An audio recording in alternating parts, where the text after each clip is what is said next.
Hello everyone, N Awasthi video solution series में आप सभी का स्वागत है। आज के वीडियो में हम लेवल 1 की क्वेश्चन 131 टू 140 डिस्कस करेंगे। Let's start from question 131। 131 में हमें बोला गया कि stearic acid is a fatty acid the part of fat that stores most of the energy. अपने पास 1 ग्राम स्टेरिक एसिड को यदि अपन बॉम्ब कैलोरीमीटर में बर्न करें तो हमारे पास में टोटल एनर्जी कितनी रिलीज होगी।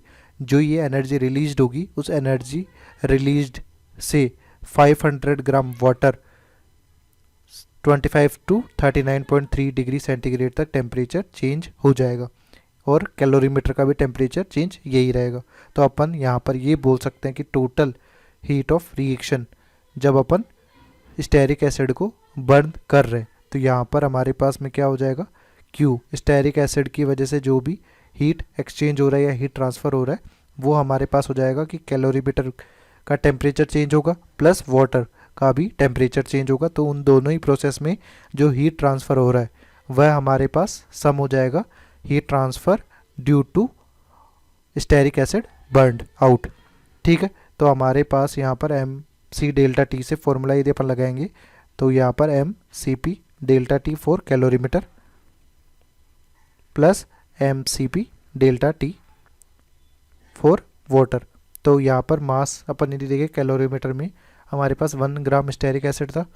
कैलोरीमीटर क्योंकि यहाँ पे 652 जूल पर डिग्री सेंटीग्रेड दिया गया 652। टेम्परेचर डेल्टा टी हमारे पास यदि अपन देखें तो दोनों में ही सेम होने वाला है। ये 39.3225 माइनस हो जाएगा। ये वैल्यू कैलकुलेट करने पे हमारे पास आएगी 14.3 हमारे पास आ जाएगा। ठीक है, इसी तरह से वाटर के लिए अपन देखें तो मास हमारे पास है 500 ग्राम, इसका Cp 4.18 है तो डेल्टा टी हमारे पास है 14.3। जब इसको अपन सॉल्व करेंगे तो Q हमारे पास ये आ जाएगा 39.210 जूल, जिसे अपन 39.21 किलो जूल लिख सकते हैं। तो option A is the correct answer. Next है 132। Gasoline has an enthalpy of combustion हमारे पास 24,000 kilojoule per gallon when gasoline burns in an automobile engine approximately 30% of the energy released is used to produce mechanical work.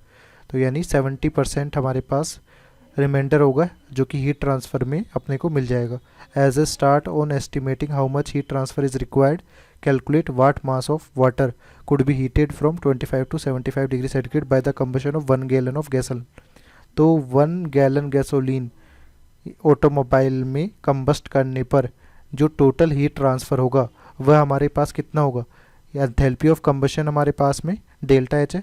इस delta H जो अपने को energy निकल रही है इसका केवल 70% अपन ले रहे होंगे क्योंकि 30% तो यूज़फुल वर्क में काम आ जाएगा। तो यहाँ पे 24 इंटू किलो को जूल में कन्वर्ट करेंगे तो 10⁻⁶। यहाँ पर इसका 70% ये हीट ट्रांसफ़र होगा जूल में। अभी ये हीट ट्रांसफ़र अपने को ऑब्टेन करना है, उसके लिए अपन कितना वाटर का मास लें और उसे गर्म करें 25 टू 75 तक। तो इसी को अपन डायरेक्टली एम सी डेल्टा टी से इक्वेट कर सकते हैं। तो Q हमारे पास जो हो जाएगा वो हो जाएगा M C P delta T. Q हमारे पास जो हो जाएगा वो हो जाएगा 24 इंटू 10⁶ इंटू 70/100।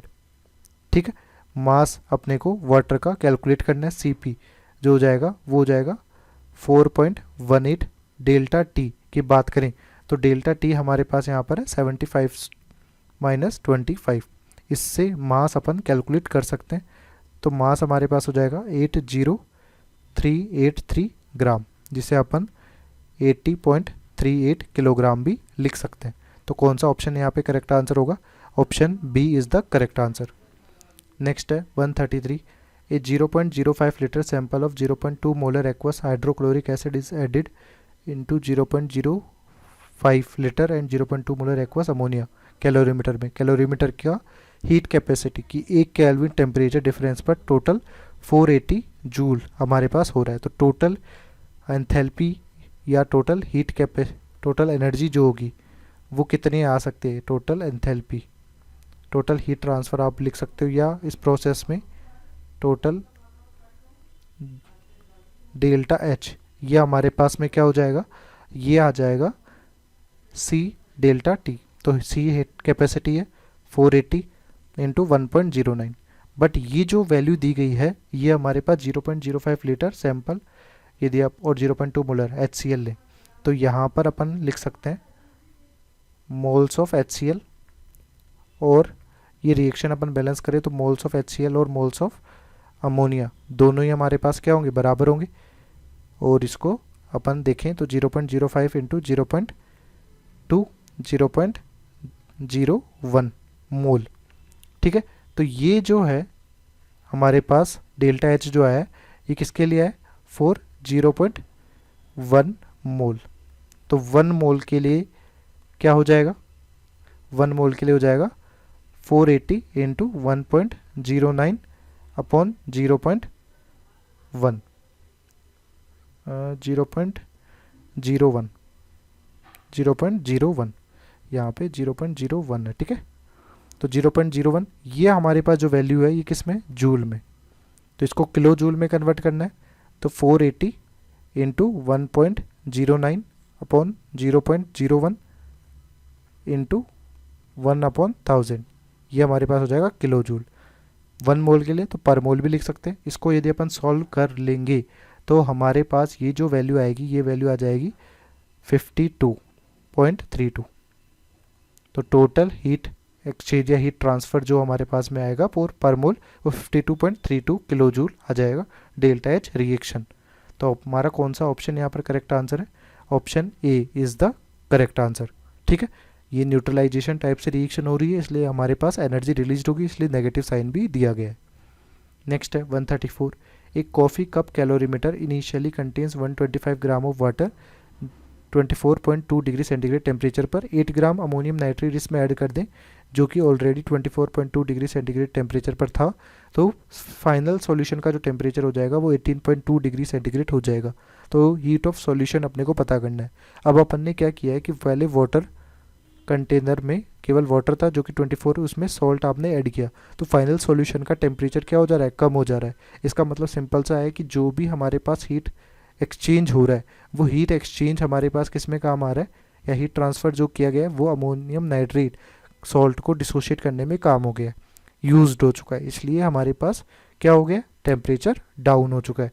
अब अपन यहाँ पर यदि हीट ऑफ सॉल्यूशन निकालना चाहते हैं यानी डेल्टा एच सॉल्यूशन या क्यू सॉल्यूशन आप लिख सकते हो, तो इसके लिए आप वही फॉर्मूला MC डेल्टा T लगाएंगे।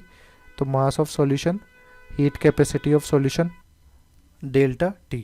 तो यहाँ पर ये जो फॉर्मूला दिया गया है ये हमारे पास फॉर 1 मोल है, फॉर 1 मोल NH4NO3। ठीक है, तो हमारे पास यहाँ पर अपन वैल्यूज़ को देख लेते हैं कि हमारे पास क्या क्या हो सकता है टोटल डेल्टा एच रिएक्शन के लिए। ठीक, तो डेल्टा एच सॉल्यूशन यदि अपन निकालें तो मास ऑफ सॉल्यूशन हमारे पास है 125 प्लस 8 ग्राम में हो गया। सी हमारे पास 4.2 दिया गया। टेम्परेचर डिफरेंस हमारे पास जो डेल्टा टी आएगा वो आ जाएगा 24.2 माइनस 18.2, यह आ जाएगा 6। टेम्परेचर डिफरेंस 6 है। ठीक है, तो ये वैल्यू हमारे पास आ जाएगी किसकी, सॉरी ये जो है ये हमारे पास 8 ग्राम NH4NO3 के लिए। 8 ग्राम NH4NO3 का मतलब ये है 8 डिवाइडेड बाई 80 यानी 1/10 मोल NH4NO3। तो ये हमारे पास 1/10 मोल के लिए दिया गया है। तो 4 या 1/10 मोल 1/10 मोल के लिए दिया गया, तो 1 मोल ये हमारे पास कितना डेल्टा एच सॉल्यूशन हो जाएगा, 125 प्लस 8 इंटू 4.2 इंटू 6 बाय 1/10। ठीक है, तो इसको यदि अपन सॉल्व करते हैं तो ये वैल्यू आती है 33516 जूल पर मोल हो जाएगा। तो इसको अपन सॉल्व करेंगे तो 33.51 किलो जूल पर मोल होगा। तो कौन सा ऑप्शन हमारे पास यहाँ पर करेक्ट आंसर हो जाएगा, option A is the correct answer. ठीक है, नेक्स्ट है 135, read following statement carefully and select the right option. Enthalpy of solution of CaCl2.6H2O।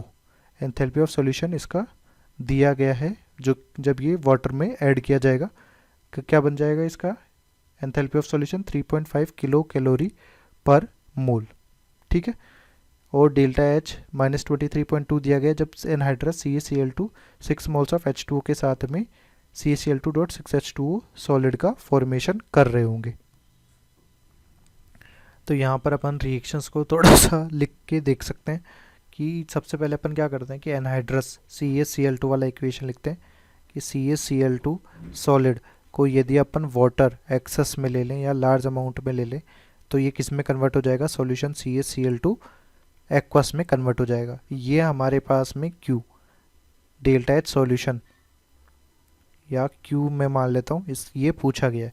इसके साथ अपने को दिया गया है CaCl2 solid plus 6H2O liquid, ये कन्वर्ट हो रहा है किसमें, CaCl2.6H2O। तो इसके लिए डेल्टा एच अपने को दिया गया -23.2।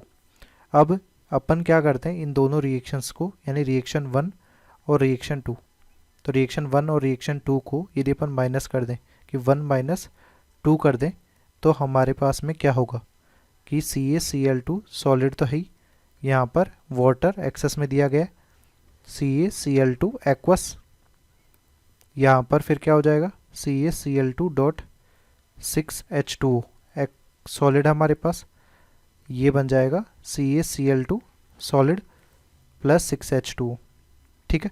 तो अल्टीमेटली अपन यहाँ पर देखें तो ये हमारे पास वाटर इससे कैंसिल आउट हो जाएगा। यदि आप डिजोल्यूशन कराते हैं CaCl2.6H2O सॉलिड का तो ये CaCl2 एक्वस बन जाएगा, एक्सेस अमाउंट ऑफ वाटर है हमारे पास। तो यहाँ पर डेल्टा एच नेट जो हो जाएगा वो Q -23.2, ये बराबर हो जाएगा किसके, 3.5 के। तो यहाँ से जो Q की वैल्यू आएगी वो हमारे पास आ जाएगी -19.7। तो ये जो स्टेटमेंट दिया गया है ये हमारे पास क्या है, ट्रू स्टेटमेंट है। सेकंड स्टेटमेंट अपन देखते हैं कि for the reaction 2Cl gas से Cl2 बन रहा है, यानी यहाँ पर ये 2 मोल था, यहाँ पर हमारे पास 1 मोल बन चुका है। तो ओवरऑल हमारे पास यहाँ पर क्या हो रहा है, बॉन्ड फॉर्मेशन हो रहा है, बॉन्ड फॉर्म हो रहा है, इसलिए डेल्टा एच की वैल्यू क्या हो जाएगी, नेगेटिव हो जाएगी। और डेल्टा एन जी की वैल्यू यदि अपन देखें तो 2 मोल से 1 मोल मिल रहा है, तो 1 - 2 यानी हमारे पास -1, डेल्टा एन जी नेगेटिव है, इस तो डेल्टा एस भी हमारे पास क्या हो जाएगा, नेगेटिव हो जाएगा। तो डेल्टा एच और डेल्टा एस दोनों नेगेटिव है, यानी ये भी ट्रू स्टेटमेंट है। तो हमारे पास यहाँ पर both statements are correct, option B is correct answer, ठीक है। नेक्स्ट है 136, if the enthalpy of formation and enthalpy of solution of HCl, यानी हमारे पास enthalpy of formation delta H formation for HCl ये दिया गया है -92.3 और delta H solution for HCl ये अपने को दिया गया है -75.14। Then find enthalpy of formation of Cl- aqueous. तो हम अपन क्या करते हैं कि जैसे कि HCl हमारे पास गैस है, इसको एक्सेस अमाउंट ऑफ वाटर में अपन ऐड करते हैं, इसका डिजोल्यूशन करते हैं, तो ये इसके रेस्पेक्टिव आयंस में डिजोल्व हो जाएगा H+ aqueous plus Cl- aqueous. अब ये जो प्रोसेस हुआ है इसके लिए जो डेल्टा एच रिएक्शन अपन लिखेंगे वो डेल्टा एच रिएक्शन हमारे पास क्या होगा, delta H solution for HCl। तो ये वैल्यू हमारे पास किसके बराबर हो जाएगी, आ जाएगी -75.14 किलो जूल पर मोल, ठीक है। अब इसी डेल्टा एच रिएक्शन को यदि अपन फॉर्मेशन के रेस्पेक्ट में बात करें तो delta H formation for H+, delta H formation for Cl- minus delta H formation for HCl। तो ये जो वैल्यू है ये बाय डिफ़ॉल्ट अजम्पशन है, डेल्टा एच फॉर्मेशन H+ का क्या हो जाता है, एक्वस का 0 हो जाता है। तो यहाँ पर अपन 75.14 रख दें, तो -75.14 delta H formation for Cl- अपने को यहाँ पर निकालना है, delta H formation for Cl- delta H formation for HCl अपने को पूछा जाए तो ये हमारे पास कितना दिया गया, -92.3। तो delta H formation for Cl- ये वैल्यू हमारे पास कैलकुलेट होके आ जाएगी -167.44 किलो जूल पर मोल। तो कौन सा ऑप्शन हमारे पास यहाँ पर करेक्ट आंसर होगा, option B is the correct answer. Next है 137, 137 अपने को क्या बोला गया है, at 25 degree centigrade when 1 mole MgSO4 was dissolved in water, the heat evolved was found to be 91.2 kilojoule.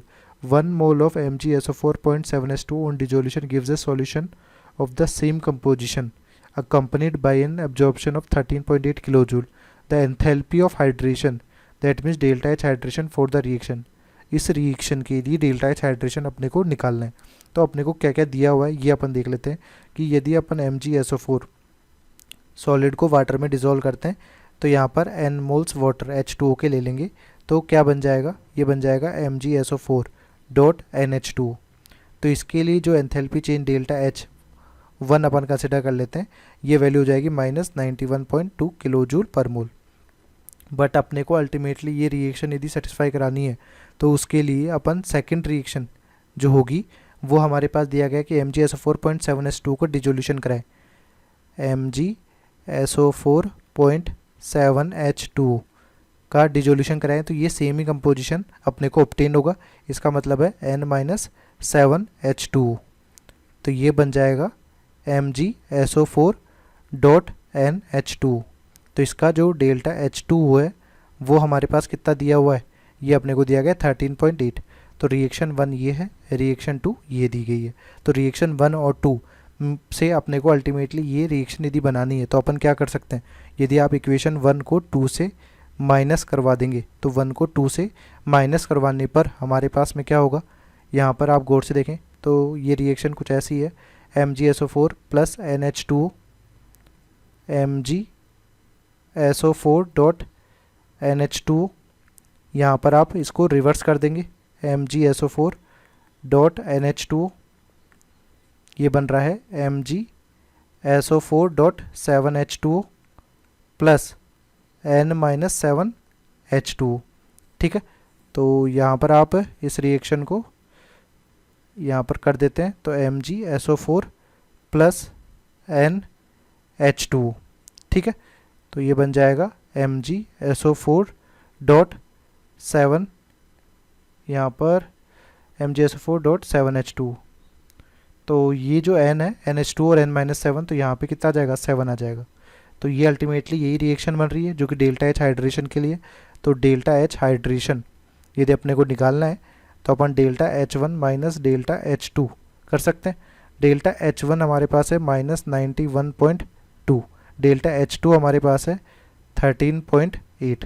तो इसको सॉल्व करेंगे तो हमारे पास जो वैल्यू आ जाएगी वो कैलकुलेट होकर आ जाएगी 105 किलोजूल पर मोल। तो कौन सा ऑप्शन हमारे पास यहाँ पर करेक्ट आंसर हो जाएगा, 105 kilojoule per mole, option A is the correct answer. ठीक है, नेक्स्ट है 138, the enthalpies of neutralization of a weak base AOH and a strong base BOH by HCl are, अपने पास दिया गया when 1 mole of HCl is added to a solution containing 1 mole of AOH and 1 mole of BOH. Enthalpy change was in what ratio is the acid distribution between AOH and BOH। ठीक है, तो अपन यहाँ पर क्या कर सकते हैं कि लेट्स से AOH की HCl के साथ में अपन ने रिएक्शन कराई तो हमारे पास ये क्या बन जाएगा, ACl प्लस H2O। ऐसे ही अपन BOH की HCl के साथ में रिएक्शन कराएं तो हमारे पास यहाँ पर बन जाएगा BCl प्लस H2O। यहाँ पर ये AOH जो है वो एक वीक बेस है और BOH हमारे पास जो है वो एक स्ट्रॉन्ग बेस है। ठीक, अब इसके आधार पर अपन यदि चेक करें तो यहाँ पर जो डिकम्पोजिशन होगा HCl का वो मोल्स के हिसाब से होगा। अपन यहाँ पर मान लेते हैं कि इसका जो मोल ख़त्म हुआ वो X मोल ख़त्म हुआ और यहाँ पर जो मोल ख़त्म हुआ उसे Y मोल मान लेते हैं और ये Y क्या होगा, 1 माइनस X होगा क्योंकि टोटल मोल्स HCl के जो कंज्यूम होंगे वो यहाँ पर 1 मोल ही लिया गया। ठीक है, तो अल्टीमेटली अपने पास जब 1 मोल अपन AOH ले, 1 मोल BOH ले और 1 मोल HCl ले तो टोटल एंथैल्पी चेंज जो होगा वो यहाँ पर दिया गया। तो टोटल एंथैल्पी चेंज उसी प्रपोर्शन में होगा, यहाँ पे delta H1 plus delta H2। तो total enthalpy delta H total जो हो जाएगा वो हो जाएगा delta H1 plus delta H2, ये वैल्यू हो जाएगी 12500 की। अब ये जो HCl जितने अमाउंट में होगा क्योंकि ये लिमिटिंग रिएजेंट है तो इसी अमाउंट में AOH भी खत्म होगा, x मोल यदि खत्म हो रहा है तो x मोल AOH ही होगा, तो x ही प्रपोर्शन में हमारे पास मिल रहा होगा। ठीक है, तो अपन यहाँ पर ये निकाल सकते हैं कि जो डेल्टा H1 हमारे पास आएगा वो कितना आएगा कैलकुलेट होने पर, कि यदि आप AOH का कंप्लीट कंबशन 1 मोल का कराते तो हमारे पास 12250 कैलोरी पर मोल एनर्जी होती, बट x मोल ही खत्म हो रहा है तो यहाँ पर 12250 इसका x मोल ही खत्म होगा। इसी तरह से अपन इसका 1300 इसका 1 माइनस एक्स खत्म हो जाएगा, टोटल हमारे पास आ जाएगा 12500। इसको सॉल्व करने पर हमारे पास 750x ये आ जाएगा 500, तो x की वैल्यू हमारे पास आ गई 2/3, तो y जो कि हमारे पास 1 माइनस एक्स है ये आ जाएगा 1/3। तो रेशियो अपन यदि निकालें, रेशियो हमारे पास x/y हमारे पास क्या है, यहाँ पर है moles of HCl in AOH, moles of HCl in BOH। ठीक है, तो ये वैल्यू हमारे पास 2/3 1/3 यानी 2/1। तो कौन सा ऑप्शन हमारे पास करेक्ट आंसर होगा, option A is the correct answer. ठीक है, नेक्स्ट है 139 में हमें क्या बोला गया है, the magnitude of enthalpy change for neutralization of the reaction. इस पर्टिकुलर के लिए मैग्नीट्यूड कितना होगा, गिवन H प्लस और OH माइनस H2 यानी 1 मोल H प्लस और OH माइनस स्ट्रॉन्ग एसिड और स्ट्रॉन्ग बेस यदि अपन लेंगे तो उसके लिए जो डेल्टा H न्यूट्रलाइजेशन यानी 1 मोल H2 बनाने के लिए जो एनर्जी रिलीज होगी वो -57 किलो जूल पर मोल है। तो यदि इस रिएक्शन को अपन देखें तो MgO यदि एक्वस में ले लिया जाएगा तो MgO वाटर के साथ में रिएक्शन करके क्या बनाता है, मैग्नीशियम हाइड्रोक्साइड। तो मैग्नीशियम हाइड्रोक्साइड एक्चुअली यहाँ पर रिएक्शन हो रही होगी, MgOH का whole twice plus 2 moles of HCl, ये मिलकर हमारे पास क्या होगा कि magnesium hydroxide Mg2 plus plus 2 OH minus और यहाँ पे 2H प्लस और 2 Cl माइनस, तो Mg2 प्लस 2 Cl माइनस के साथ में रिएक्शन करके MgCl2 बनाएगा और 2H2O यहाँ पर बन जाएगा। ठीक है, तो अल्टीमेटली यहाँ पर यदि अपन कंसिडर करके चलें कि 1 मोल H प्लस और OH माइनस मिलकर 57 किलो जूल पर मोल की एनर्जी रिलीज कर रहे हैं, तो 2 मोल्स H प्लस और OH माइनस से इसका जस्ट 2 टाइम्स हो जाना चाहिए। बट यहाँ पर मैग्नीशियम ऑक्साइड जो है वो एक वीक बेस है, वीक बेस है यानी इसका कंप्लीट डिसोसिएशन नहीं होगा, कंप्लीट डिसोसिएशन नहीं होगा तो इसको फोर्सफुली डिसोशिएट करने के लिए कुछ एडिशनल एनर्जी भी रिक्वायर्ड होगी। तो टोटल एंथैल्पी चेंज जो होगा वो हमारे पास क्या होगा कि 2 टाइम्स ऑफ 57 ना होकर उसमें से कुछ अमाउंट कम होगा, वो अमाउंट जो रिलीज हुआ है उसमें से कुछ अमाउंट कहाँ यूज़ हो जाएगा, इसके डिकम्पोजिशन में यूज़ हो जाएगा, यानी वो अमाउंट अपन मान लेते हैं लेट से x किलो जूल पर मोल किसके लिए, for decomposition of magnesium oxide additional, क्योंकि वीक बेस है तो इसका कंप्लीट स्ट्रॉन्ग इलेक्ट्रोलाइट की तरह या कंप्लीट डिसोसिएशन नहीं होगा, तो उसके डिकम्पोजिशन के लिए एडिशनल आपको एनर्जी देनी पड़ेगी। तो वो एनर्जी यहाँ पे हमारे पास क्या होगी, ऐड हो जाएगी, एक तरह से इसमें से सब्ट्रैक्ट कर सकते हैं कि भाई जस्ट 2 टाइम्स हमारे पास एनर्जी रिलीज्ड नहीं होगी। तो यहाँ पर बट ये जो x की वैल्यू है ये बहुत ज़्यादा मैग्नीट्यूड में नहीं होती, अराउंड 10-20 के किलो जूल पर मोल के बराबर ही होगी। तो अपन यदि रफ आइडिया भी देखें तो भी हमारे पास जो डेल्टा H का मैग्नीट्यूड है वो ग्रेटर देन 57 ही होने वाला है, यदि अपन MgO को डिसोशिएट करने वाली एनर्जी भी ले लें तो यहाँ पर option C is the correct answer. ठीक है, नेक्स्ट है 140, enthalpy of neutralization of HCl by NaOH अपने को दिया गया है एंड बाई NH4OH भी दिया गया, एंथैल्पी ऑफ आयोनाइजेशन। तो हमारे पास कभी भी यदि आप जैसे कोई एक वीक एसिड लें और कोई वीक बेस लें, इसका न्यूट्रलाइजेशन आपने यहाँ पर BOH बेस ले लेते हैं तो ये बन जाएगा AB सॉल्ट और H2O। ठीक है, अब अपन इसके लिए डेल्टा H न्यूट्रलाइजेशन यदि आपको रिप्रेजेंट करना हो तो अपन क्या लिख सकते हैं, delta H ionization for HA, delta H ionization for HB, delta फिर यहाँ पर हमारे पास में प्लस में जो वैल्यू आएगी वो हमारे पास आ जाएगी 1 मोल H प्लस और OH माइनस, स्ट्रॉन्ग एसिड और स्ट्रॉन्ग बेस से जो H2O बनता है उसके लिए जो डेल्टा H दिया गया है जो कि हमारे पास यहाँ पर -55.84 है, ये अपन दिया हुआ नहीं हो तो 57 लेते हैं, यहाँ पर दिया हुआ है इसलिए अपन -55.84 कंसिडर कर लेंगे। ये कंडीशन वीक एसिड और वीक बेस के लिए। यदि हमारे पास स्ट्रॉन्ग एसिड होता 0 फॉर स्ट्रॉन्ग एसिड, और ये यदि डेल्टा एच आयोनाइजेशन भी 0 होता यदि स्ट्रॉन्ग बेस होता तो यही सेम कंसेप्ट यहाँ पे लगा देते हैं अपन। तो अपन ने HCl की रिएक्शन किसके साथ, NH4OH के साथ में कराई, तो हमारे पास क्या बन गया, NH4Cl प्लस H2O। तो यहाँ पर डेल्टा H न्यूट्रलाइजेशन की बात करें तो ये हो जाएगा delta H ionization for HCl, delta H ionization for NH4OH plus यहाँ पर -55.84। तो ये जो स्ट्रॉन्ग एसिड है ये तो टेंड्स टू 0 हो जाएगा। न्यूट्रलाइजेशन हमारे पास जो दिया गया है वो दिया गया है -51.34। ये हमारे पास डेल्टा H आयोनाइजेशन NH4OH, ठीक है, प्लस -55.84। तो हमारे पास कौन सा ऑप्शन करेक्ट आंसर हो जाएगा कैलकुलेट करने पर, यहाँ पे delta H ionization for NH4OH यदि आप कैलकुलेट करते हो तो ये अराउंड आ जाएगा 4.5 किलो जूल पर मोल। तो कौन सा ऑप्शन यहाँ पर बेस्ट मैच कर रहा है, option B is the correct answer, ठीक है।